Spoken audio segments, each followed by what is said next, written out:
The top stories tonight in Y News. Canada becomes the first nation in the world to authorize the use of Pfizer's COVID-19 vaccine in children aged 12 to 15 years. The Department of Justice is drafting the rules on the arrest of persons who do not wear face masks in public places. Vaccine expert says President Rodrigo Duterte may receive the Sinovac vaccine for his second dose should SINOPHARM fail to get regulatory approval. Retired Supreme Court Senior Associate Justice Antonio Carpio accepts President Rodrigo Duterte's challenge to go on a debate on the West Philippine Sea issue. Pharmaceutical company busted for allegedly reusing nasal swab kits for passengers at an airport in Indonesia. And Amazon.com founder Jeff Bezos is now ready to take people into space. Good evening, Philippines and the world. Today is Thursday, May 6, 2021. I am Herlene Delgado. Join us in the next hour as we deliver today's top stories around the country and in other parts of the world. I'm Angelo Castro III.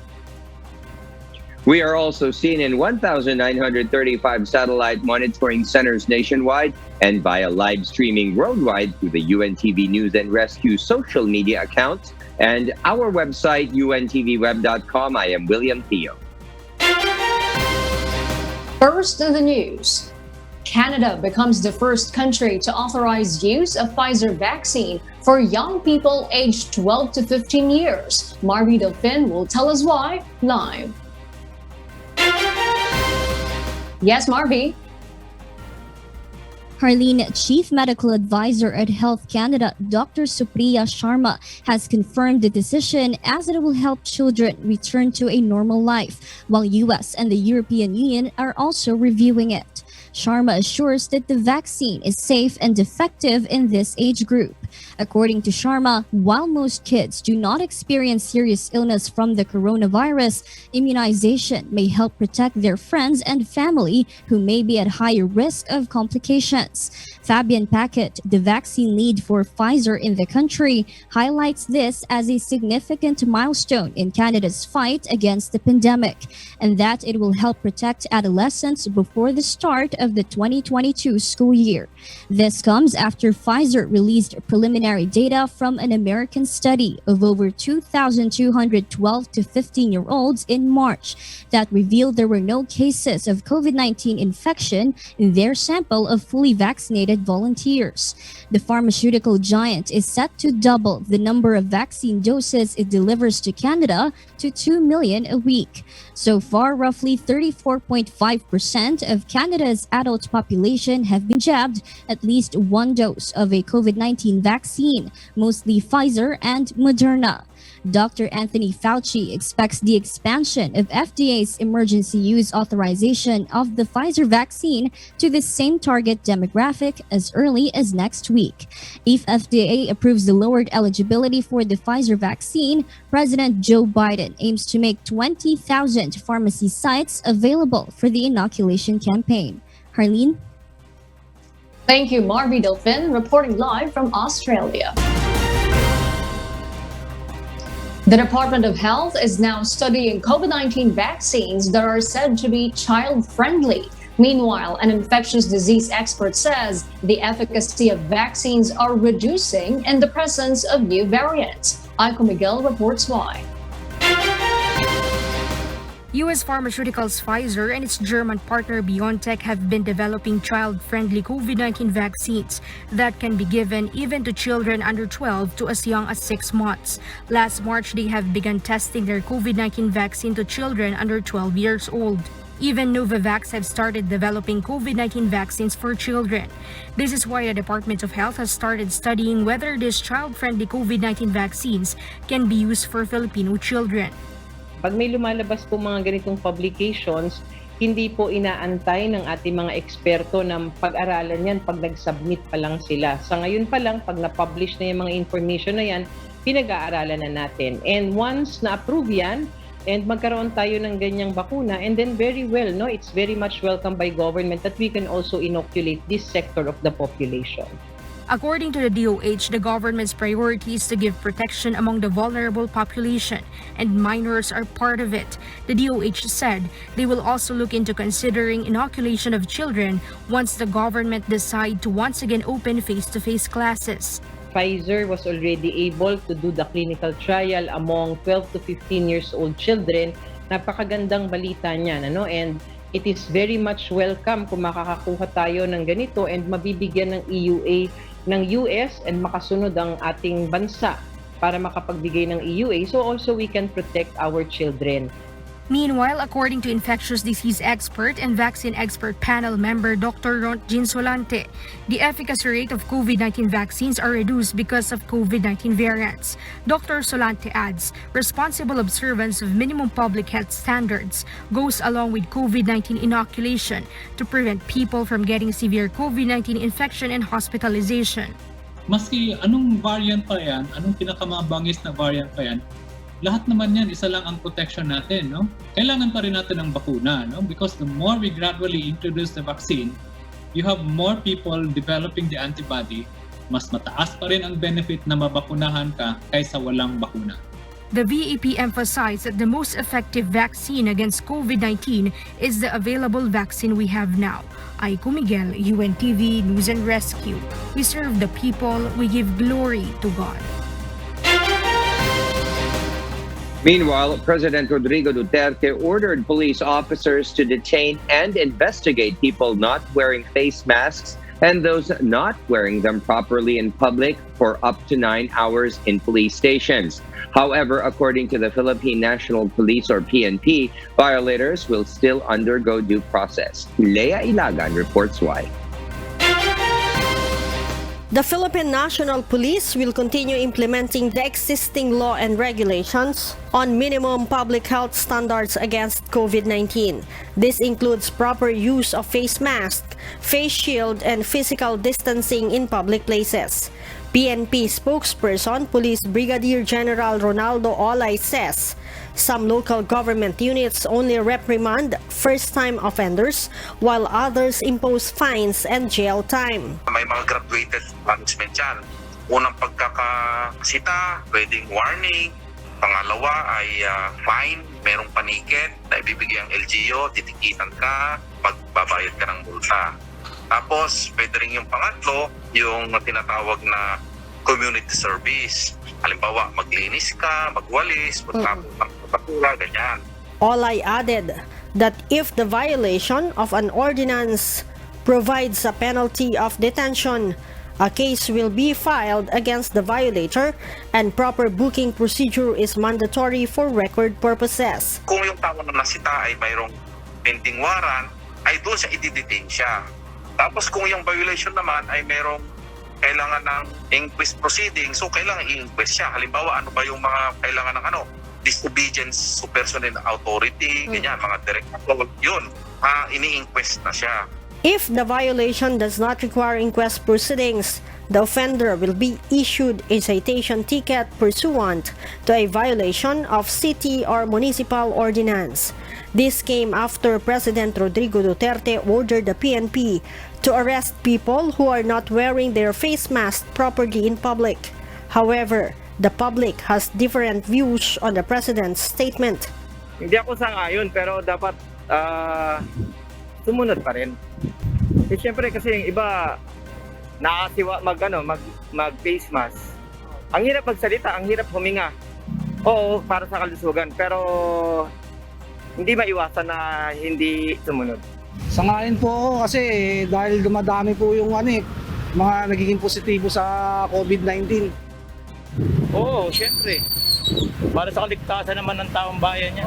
Siyempre kung ano yung sinabi ng Presidente, dapat sundin natin yan. Previously, outgoing PNP Chief Police General Debold Sinas discouraged the arrest and filing of cases against quarantine violators after a quarantine violator in Cavite died of a stroke after he was made to do 300 rounds of an exercise as punishment. Leia Ilagan, UNTV, News and Rescue. We serve the people. We give glory to God. The Department of Justice have begun drafting guidelines on the enforcement of President Duterte's order to arrest, detain, and investigate persons who do not wear face masks in public places and those who do not wear them properly. But even without the guidelines, Justice Secretary Menardo Guevara stressed that the police may start arresting persons. Guevara reminded that local government units or LGUs have existing ordinances pertaining to health protocols and imposing penalties for violations thereof. The Justice Secretary further advised the public that the best way to avoid being arrested while the guidelines are being formulated is to wear a face mask and obey the law.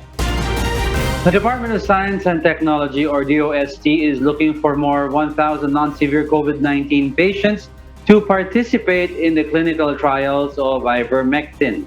Marvin Calas will tell us why. The researchers from UP-PGH Department of Medicine is up to start the recruitment of medical staff as well as the finalization of guidelines prior to the clinical trial of antiparasitic drug IVERMECTIN. According to the Department of Science and Technology, the government is willing to spend 22 million pesos for the study to prove whether or not ivermectin cures COVID-19. The clinical trial commences next month where 1,200 non-severe COVID-19 patients were expected. Para makakuha nitong 1,200 adults na magbo-volunteer, 18 years old and above, asymptomatic and non-severe or mild to moderate. Ito po ang pinili kasi ang karamihan po ng pasyente natin talaga ay itong asymptomatic and non-severe. DOST partners with the Philippine Red Cross as volunteer patients are likely to be taken from their isolation facilities in Metro Manila.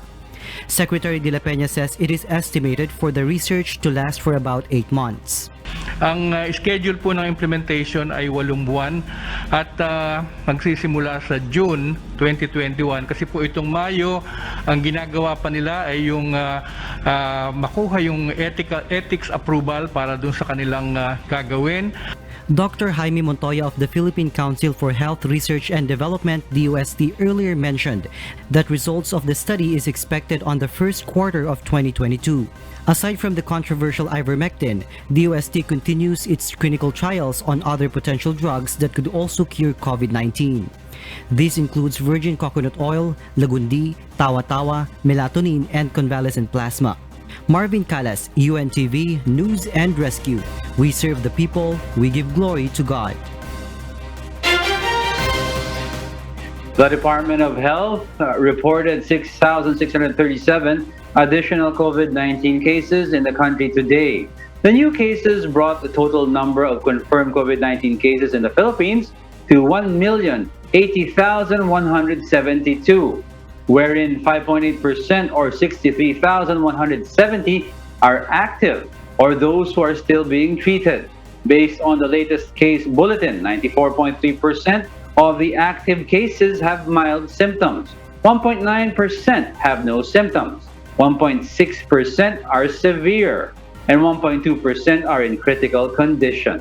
Meanwhile, 6,091 more patients have been cleared from the disease, raising the recovery count to 999,011.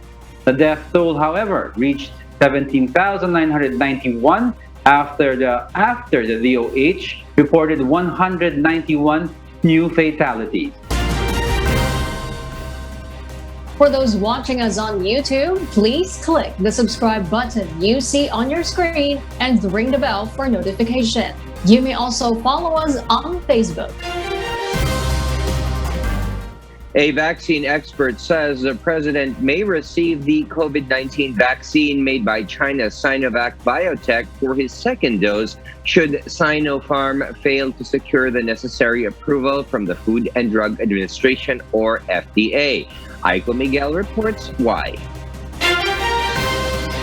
Sinovac and Sinopharm are both made in China, has the same profile although they have different efficacy rate.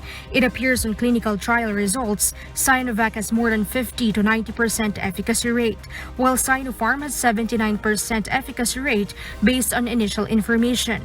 This is why if infectious disease expert and vaccine expert panel member Dr. Ron Ginsolante is to be asked, he says it is better to use Sinovac for President Duterte's second dose, having its emergency use authorization or EUA in the country. Yung second dose, pwede niyang ipahabol ang Sinopharm, but Sinopharm has to produce the data and submit it to BEP and FDA, no? Kung halimbawa hindi na pwede ang Sinopharm, meron namang isang bakuna na magkahawig sa Sinopharm, no? Na nabigyan na rin ng approval natin, no? Yung Sinovac. Yes, it's possible because they have the same platform. Sinovac and Sinopharm are both whole virus vaccines. They can be stored in normal fridge temperature at 2 to 8 degrees Celsius. 2 doses are required to be given to an individual per each vaccine. Once they decide to inoculate Sinovac to President Duterte for his second dose, it should be administered 4 weeks after the first dose of his COVID-19 shot. But according to Malacanang, President Duterte will still have Sinopharm for his second dose. Hindi po natin ibabalik yung pang second dose. Tatapusin po natin yung second dose. Currently, although using different brands of vaccine but with the same profile is being considered to be used, mix and match of 2 different brands of COVID-19 vaccine is still being evaluated to be used for an individual. This method is also being studied by experts worldwide. Aiko Miguel, UNTV News and Rescue. We serve the people, we give glory to God.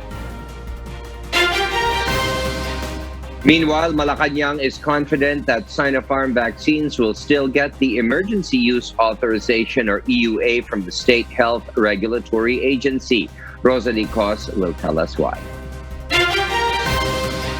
President Rodrigo Duterte wants to end a controversy following his inoculation of the vaccine made by Chinese state-owned firm Sinopharm. This is the reason why he apologized for using it and wanted to return the donated vaccines.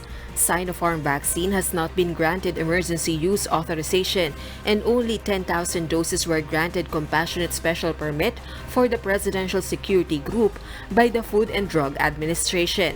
But according to Malacanang, they are still confident that Sinopharm will be approved for use in the Philippines. Panatag naman po loob natin na ma-approvean din ng EUA ng Sinopharm dahil Sinopharm is in use po in 25 countries worldwide, no?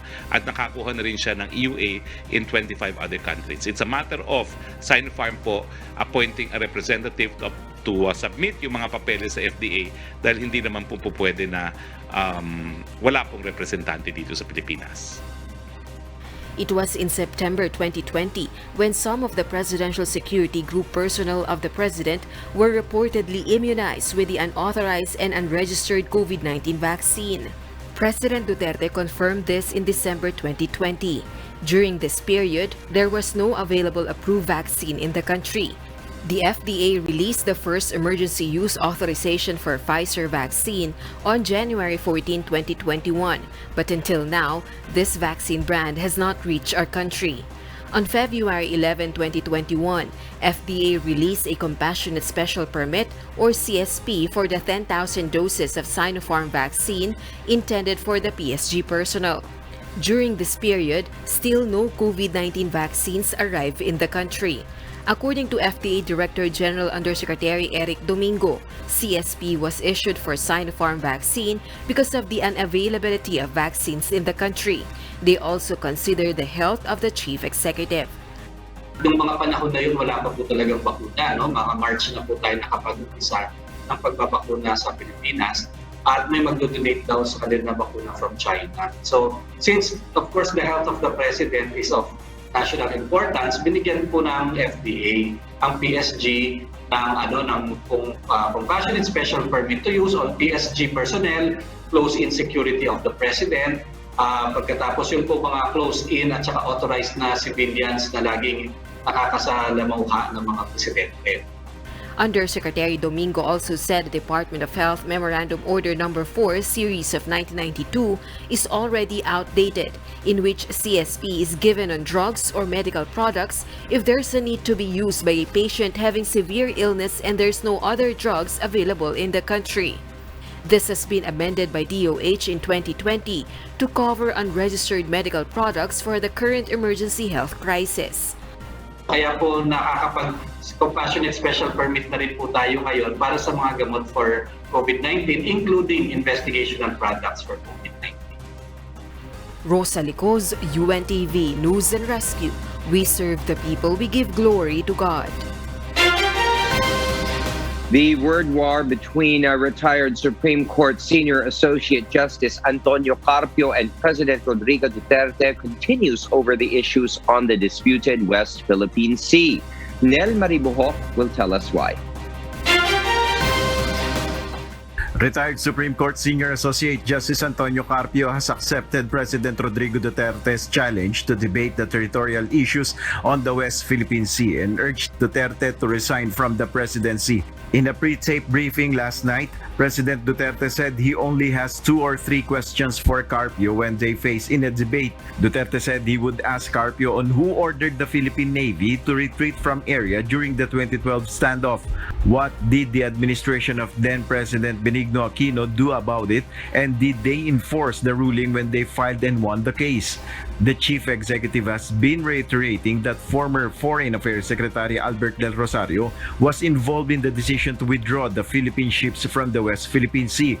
He also said that Del Rosario and Carpio should be investigated for their role in China's occupation of some areas in the contested waters, adding that he would resign immediately if he was proven to be lying about this matter. According to the president, he would resign if anyone could prove that he was lying about his claims about the West Philippine Sea. Baski sinong abogado tanungin ninyo, iyan ang nangyari. Ngayon, kung ako'y nagsisinungaling, mag-resign ako bukas kaagad. However, Carpio denied involvement in the issue as he had limited knowledge on the matter serving in the Supreme Court at the time. Meanwhile, Malacanang challenges Carpio to just file a complaint against President Duterte. Kung talagang labag sa salig ang batas, ba't hindi siya magdemanda? Abogado po siya, founder ng isang pinakamalaking law office sa Pilipinas, dating maestrado ng Supreme Court. Tigil na po ang dakdak lang. Kung sa tingin ninyong nalabag ang salig ang batas, magdemanda po kayo. Nel Maribuhok, UNTV News and Rescue. We serve the people, we give glory to God.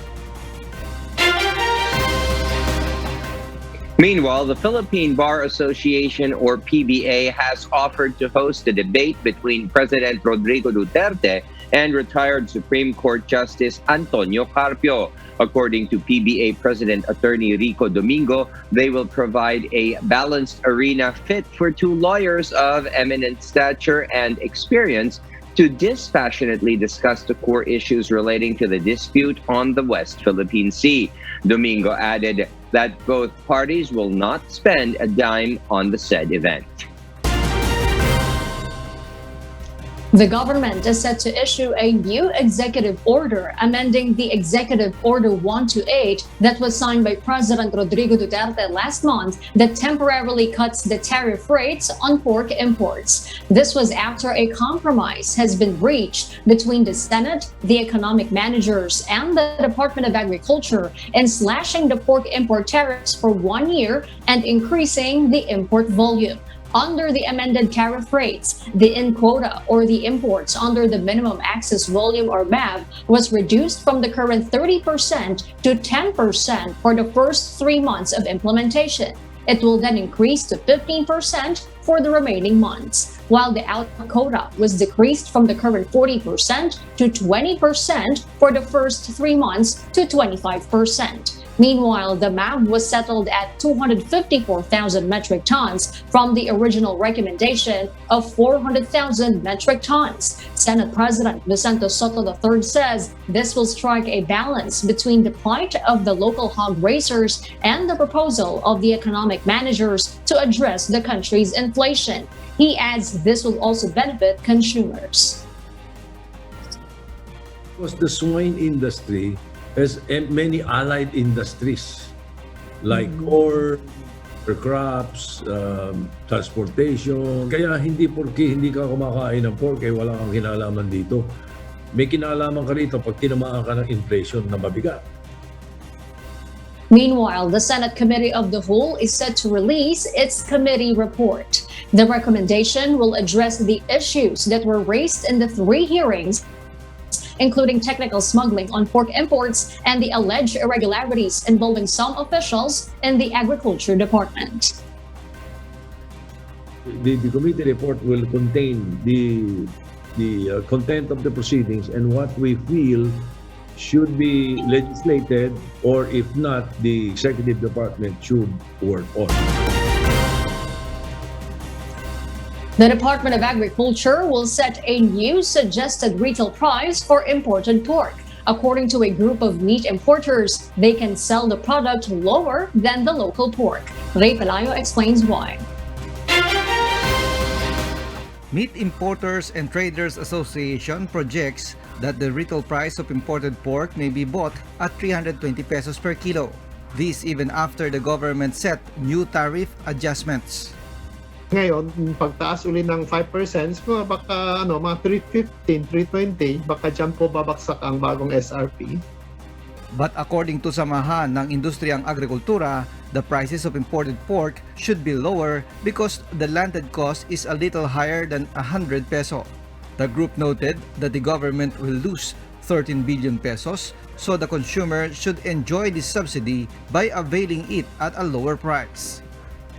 Yung suggested retail price ng imported, gawin 200 para at least pupunta dun sa consumer yung nawala na taripa. The suggested retail price of the imported pork now is 270 to 350 pesos per kilogram. But according to Agriculture Secretary William Dolar, they will release the adjusted SRP next week. We will have a new SRP based on this new EO that will set the new tariffs. The official said that this measure will help address the shortage of pork supply, but they will pursue other programs like hog repopulation. Meanwhile, the prices of local pork in Metro Manila market ranges from 340 to 400 pesos per kilogram. Ray Pelayo, UNTV News and Rescue. We serve the people, we give glory to God. The number of unemployed Filipinos went down to 3.44 million in March, according to the Philippine Statistics Authority. Let's find out why from Asher Kadapan Jr. live. Asher, go ahead. Diego, the resumption of operations of more industries and businesses led to job opportunities as well as increased labor force participation amid the crisis brought about by the pandemic. Philippine Statistics Authority Undersecretary Dennis Mapa relates this trend to the implementation of more relaxed community quarantine levels in the country. Ang aming nakikita na dahil sa pagbukas ng ating economy, nagkaroon tayo ng less restrictions sa movement. Ito ay nakapag-contribute ng mas maraming nag-participate sa labor force at nagkaroon ng opening sa mga trabaho, no? The industries with the largest increase in employment include construction, wholesale and retail trade, agriculture and forestry, manufacturing, and fishing and aquaculture.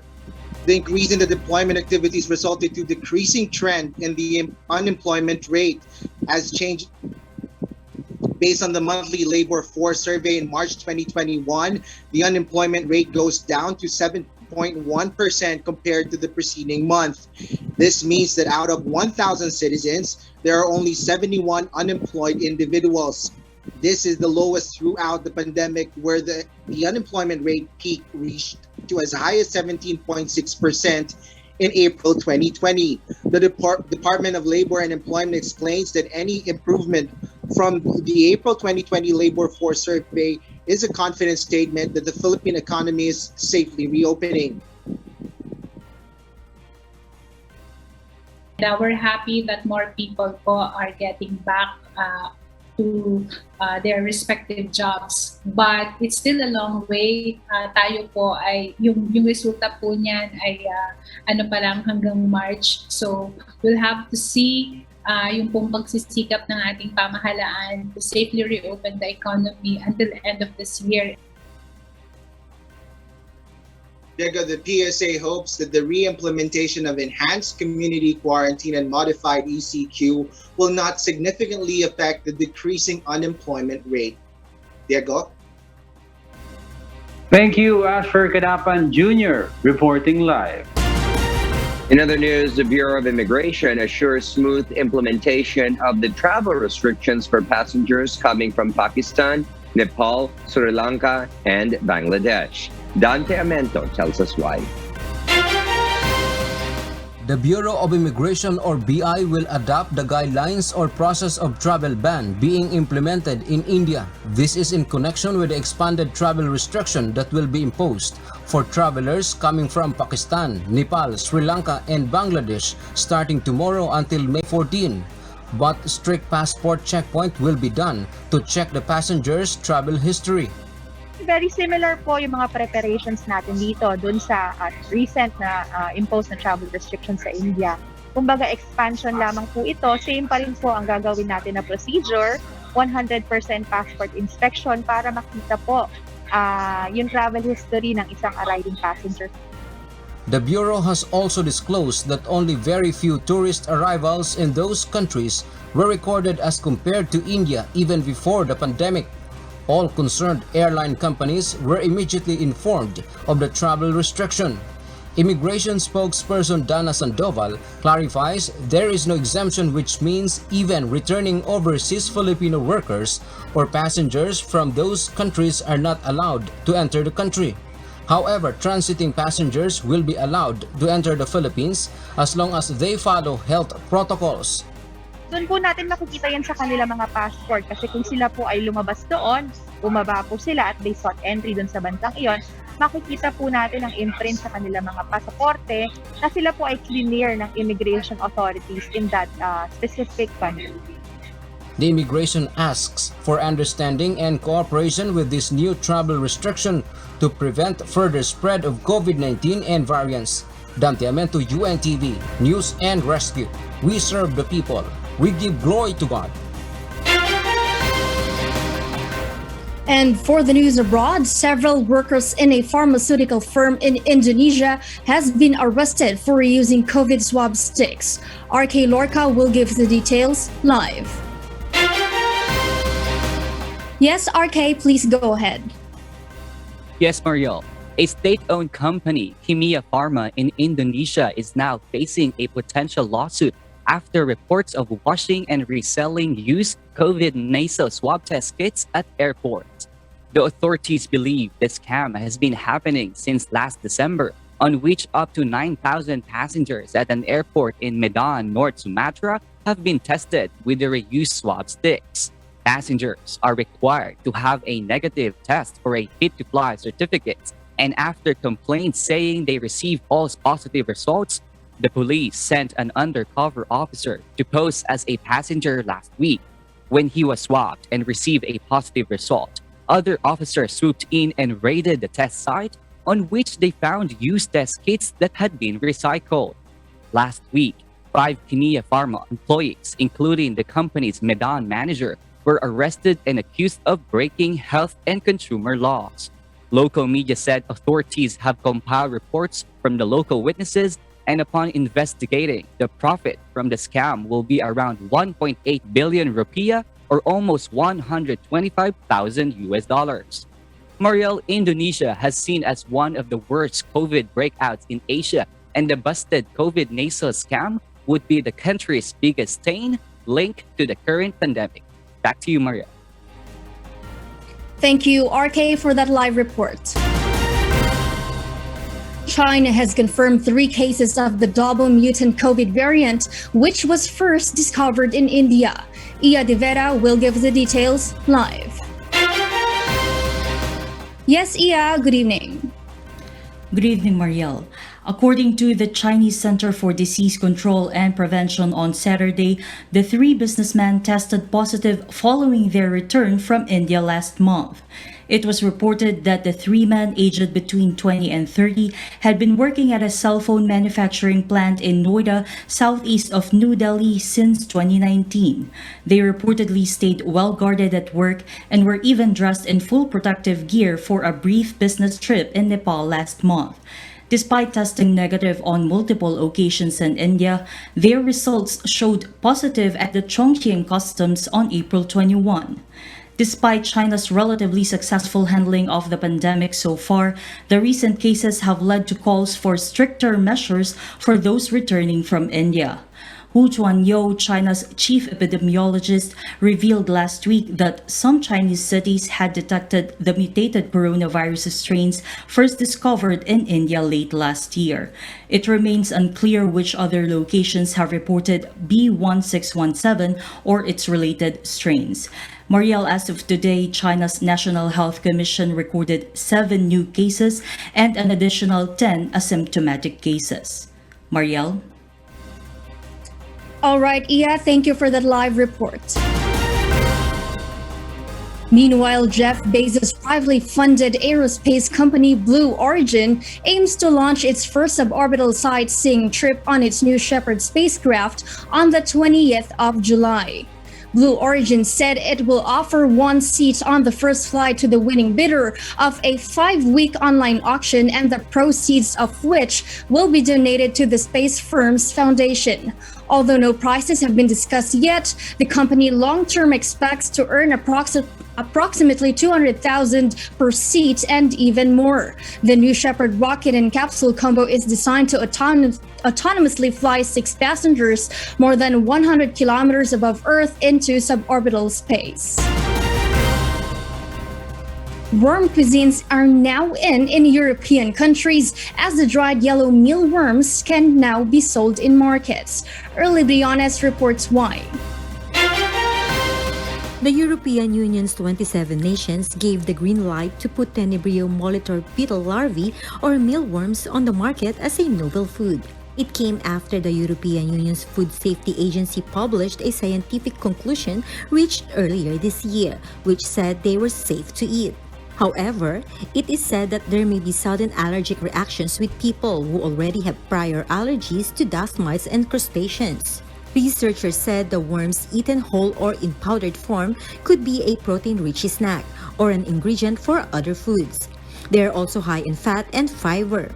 Insects being sold in European Union markets is very little, but some European Union officials have said breeding these insects for food can have environmental benefits. There are also 11 other insects that are currently in wait for food safety evaluation from the European Union. Early Briones, UNTV News and Rescue. We serve the people, we give glory to God. And those are the reasons behind the news in other parts of the globe. I am Mariela Toza, live from Perth, Australia. Good evening. And those are the reasons behind the news, May 6, 2021. I am Harleen Delgado. Reasons we deliver to you as they unfold. I'm Angelo Castro III. And because we need to know, we will always ask why. I am William Theo. We serve the people. We give glory to God.